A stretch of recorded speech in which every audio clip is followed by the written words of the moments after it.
Monitor করার যে ক্যাপাসিটিটা আমাদের লিমিটেড, সরকারের কিন্তু লিমিটেড। সরকার একা পরিবেশ রক্ষা করতেও পারবে না।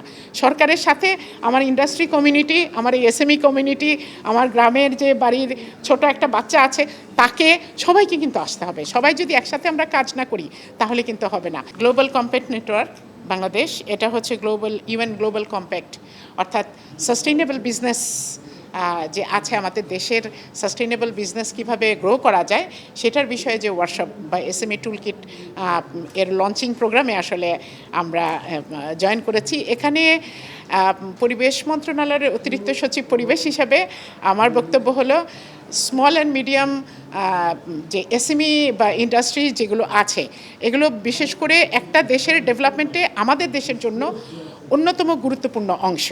এবং এখানে আমি যদি সাউথ ইস্ট এশিয়ার কান্ট্রিগুলোকে আমি যদি দেখি, আপনারা দেখবেন যে সাউথ ইস্ট এশিয়ার কিন্তু মেজরিটি দেশ, ভিয়েতনাম বলেন, থাইল্যান্ড বলেন, ওদের ডেভেলপমেন্ট কিন্তু শুরু হয়েছিল এসএমই দিয়ে, এবং ডেভেলপমেন্ট আস্তে আস্তে কিন্তু ওরা বড় ইন্ডাস্ট্রি থেকে গেছে।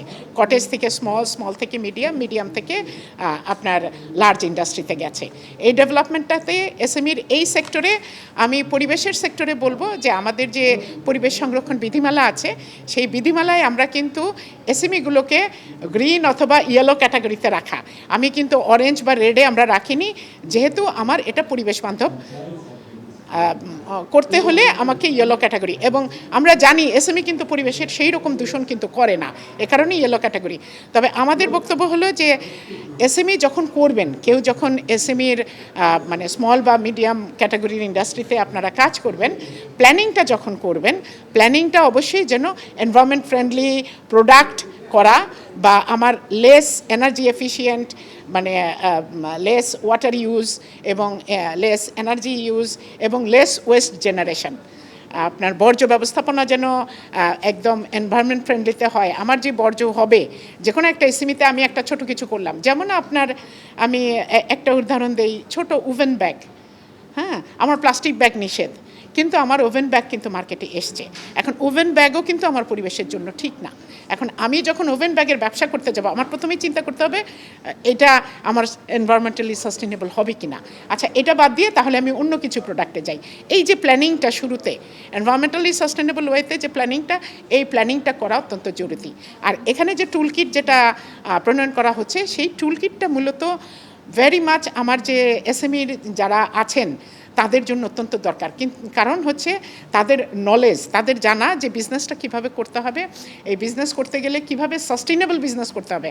আমার এখন সাস্টেইনেবল বিজনেসের ক্ষেত্রে আমার আসলে ইস্যু কি আছে, সেটা হচ্ছে আপনার গ্রিন গ্রোথ, মানে আমার যে গ্রোথটা হবে সেটা যেন সাস্টেইনেবল হয়, আমি যে প্রোডাক্টটা তৈরি করব সেটা যেন এনভায়রনমেন্ট ফ্রেন্ডলি হয়, আমার পরিবেশকে যেন কোনো ক্ষতি না করে, প্রোডাকশানের সময়ও আমার যেন পরিবেশের ক্ষতিটা না হয়, সেটাই হচ্ছে এনভায়রনমেন্টাল সাইডটা দেখা। আর আমার যে শ্রমিক ইউজ হয়, সোশ্যাল ইকুইটি, সাস্টেনেবল মানে সোশ্যাল ইকুইটি থাকতে হবে। আমার যে শ্রমিক ইউজ হয়, সেই শ্রমিকদের যে কাজ করার সময় যে অকুপেশনাল হেলথ অ্যান্ড সেফটিটা, এটাও যেন নিশ্চিত হয় এবং শ্রমিকের রাইটও যেন নিশ্চিত হয়। তিনটা যখন সাস্টেনেবল হয় তখনই আসলে ওই এন্টারপ্রেনারশিপ বা ওই বিজনেসটা আসলে সাস্টেনেবল হবে। এবং আমরা এসএমইর ক্ষেত্রে এই টুলকিটে এই সবগুলো সেক্টরেই দেখানোর জন্য প্রায় 32টার মতো টুলকিট ট্রেনিং আছে, 8টা বোধহয় মডিউল আছে, তারা এই আয়োজনটা করেছে, আমরা উদ্বোধন করলাম। কারণ আমার পরিবেশ যেহেতু এসএমই আস্তে আস্তে গ্রো করবে, আমার বড় ইন্ডাস্ট্রির পরিবেশ তো আমরা স্ট্রংলি দেখি, এবং আমাদের কিন্তু ওইভাবে ক্যাপাসিটি নাই, যে মনিটর করার যে ক্যাপাসিটিটা আমাদের লিমিটেড, সরকারের কিন্তু লিমিটেড।